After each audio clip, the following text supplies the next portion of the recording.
All right, welcome back to episode 13 of To the Crib, your go-to podcast for all things football related. As always, it's your boy Delix with my man Coach Bishop. How y'all doing today? How you doing? Doing all. Having a great day, man. It's a great Thursday. I got my game coming up later today. We're taking on Lake Gibson at Lake Gibson. We're still undefeated ourselves, 3-0. We took care of business last week against Sebring.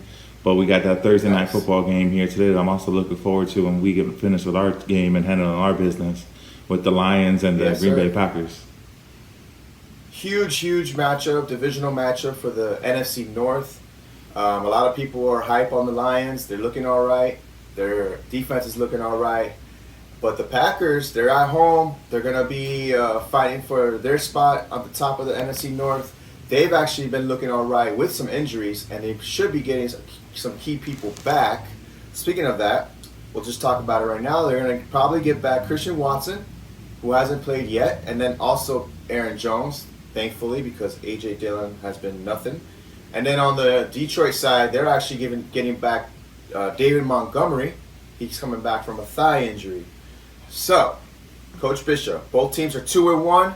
How do you see this game shaping up? Me personally, right now the spread's listed 2 points. Detroit's going on the road to Green Bay -2. I like them to be able to cover this game. I see them winning this game by more than 2 points. Me personally, when I put my bet out on this game today, I just took the money line. I took them just straight up. I got it at -125. Okay. That way I don't even have to worry about the points. I think probably right now you're going to get it around 125 or 130. I think it's a great bet taking the Detroit Lions today. They're talking about where Green Bay may be without Jair Alexander, which that'll be huge for Amon-Ra St. Brown, Jared Goff, and the Detroit Lions offense. Either way you shake this game up, though, I think it's going to be a low-scoring game. This is just a divisional matchup. They're going to be tough. You got tough defenses on both sides. The Detroit Lions, even if Aaron Jones comes back, have one of the top rush defenses in the NFL right now through 3 weeks. Right. Yeah. So I agree with that. I mean, I think it's going to be a low-scoring game, like you said. Very tough defensive-minded game. I don't know why I feel like the Packers pull this one out again. They did it last week against the Saints somehow at home. I think tonight they're going to pull it out as well. I definitely like the Green Bay +2, in their own home. Okay. There's a chance, obviously, that Detroit wins. So I think it's going to be one of those, like, in the air. It's too close for comfort for my liking, for my betting standards. But if I had to, pick a winner for the pick'em for this week, my pick would be, the money line would be on the Green Bay Packers. Coach Bishop has them on the Lions. We'll see what happens. But some bets that we like. Any bets that you like so far? So far this season, Jared Goff through 3 games, his most pass attempts that he's had is 35, and that was even thrown for 323 yards. Right now, his over-under prop on pass attempts is 35.5, was what they're showing on Underdog. So I'm going to take the under on that for sure, because he hasn't done it yet. He's got attempts of 33, 35, and 35. And the Seattle game was a pass-heavy game. KC was kind of pass-heavy as well. And he hasn't hit that prop. So yeah, I love that. Yeah, I'm definitely planning to take the under on Jared Goff's pass attempts.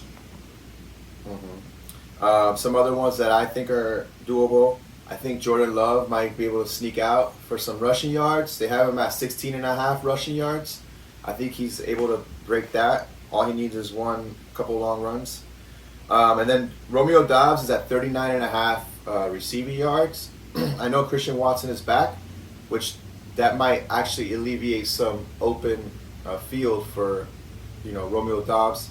I think he could eclipse 39.5 receiving yards. And then give me Riley Patterson over 6.5 kicking points. Okay. All right. Be careful where you do these kicking points at. I ran into the issue on Prize Picks. Their kicking points are all field goals or 3 points, no matter what. Even if it's a 40-yarder or 50-yarder, it's all 3 points. So I didn't realize that. It's always good to read the rules and scoring before you do any of these things.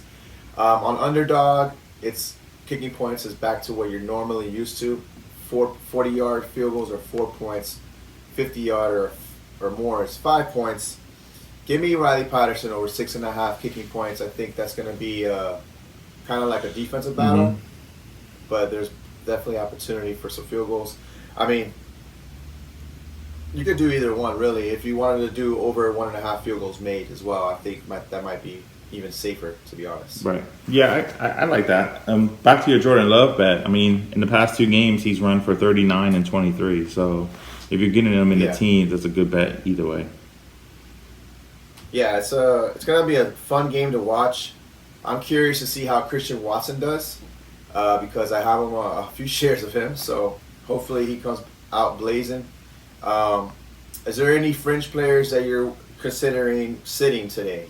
So you got Gibbs and Montgomery. We're playing both of them, obviously, right? Yeah, you're playing Gibbs, you're playing Montgomery. I am leery, though. We've already told you shouldn't be playing A.J. Dillon, especially if Aaron Jones is coming back. You're not playing A.J. Dillon. And I would be leery of even playing Aaron Jones this week, to be honest, against the Detroit Lions defense. Me personally, I know he does get work in the pass game, but I'm telling you that defense is pretty special in the run game. They're only allowing 72 rush yards total, and I've seen some quarterbacks run on them. So like I said before, like when they played the Chiefs in week 1, the Chiefs only got 90 yards rushing, 45 was from Mahomes. So I feel like the running backs are going to get bottled up. If they get anything, it's going to be in the pass game. Yeah, it's going to be in the passing game.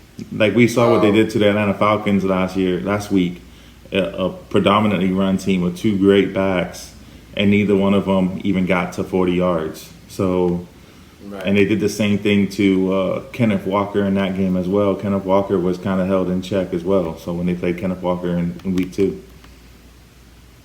Yeah, you have Josh Reynolds on your team. If you have Josh Reynolds on your team, what are you doing? Last week was a goose egg. The first 2 weeks, great weeks.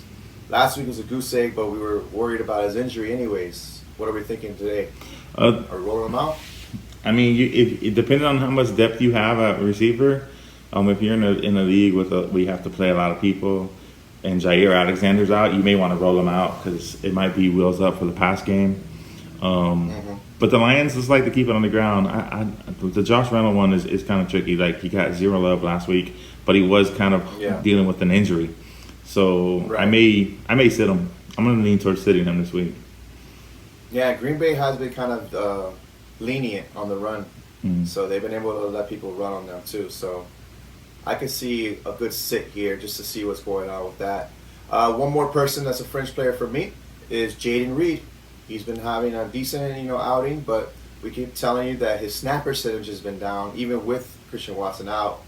Now with Christian Watson back, most likely, I think we might have to sit Reed today as well. Yeah, and you definitely should be. I agree with sitting Reed, but Musgrave could be a play here. Definitely. And Laporta, Musgrave both of them should be in. Both tight ends should be being used today. Definitely. Yeah, I'd like to also Sam Laporta over 6.5 targets if you can get that somewhere. I like that as well. So you got Detroit winning the game. Yeah, I say Detroit wins this game. Looking through these bets here again real quick, and I'm not really seeing a lot. There's because Underdog still hasn't put out a line for Aaron Jones, so we have things that haven't been given to us yet because it is still kind of early in the day. And Aaron Jones still may actually end up being a scratch. We just don't know that for sure yet. That would be really bad for Green Bay. Would that change your opinion on the outcome of this game? Yeah, I think I would lean Detroit. Okay. That's a difference maker. It is a difference maker, huge. And honestly, the way the line is, the +2 at home for Green Bay, that's making me kind of telling me that maybe he isn't playing. I don't know. Because I know that will switch as soon as they're announcing him. If they announce Aaron Jones is playing, I'm almost positive that will switch. It maybe become even money, like a pick'em, or like a flip, like a pick'em. Yeah. So I don't know. Maybe he doesn't play. Yeah, I'm leaning towards. I think he's probably not gonna play just because his injury was fresh from week 1. So technically, it's only been 2.5 weeks since he injured it. And I just don't. I think they're gonna want to not rush him back on a short week. Why not just give him the extra 4 days? You're already 2-1. Worst case scenario, you come out of this 2-2, but 2-1. You've done this without Aaron Jones. If you rush him back on a 4-day window, and then he pulls it, he's not gonna be ready for 2-3 weeks again. You just give him the extra 10 days and roll him out next week. Yeah. And that's what I think is probably going to happen. I don't think we see him today. Okay. Well, I mean, that does it. That does it for our Thursday night football preview. As always, please subscribe to the channel, the To The Crib podcast channel on YouTube. Also, we have our Instagram, To The Crib podcast on Instagram.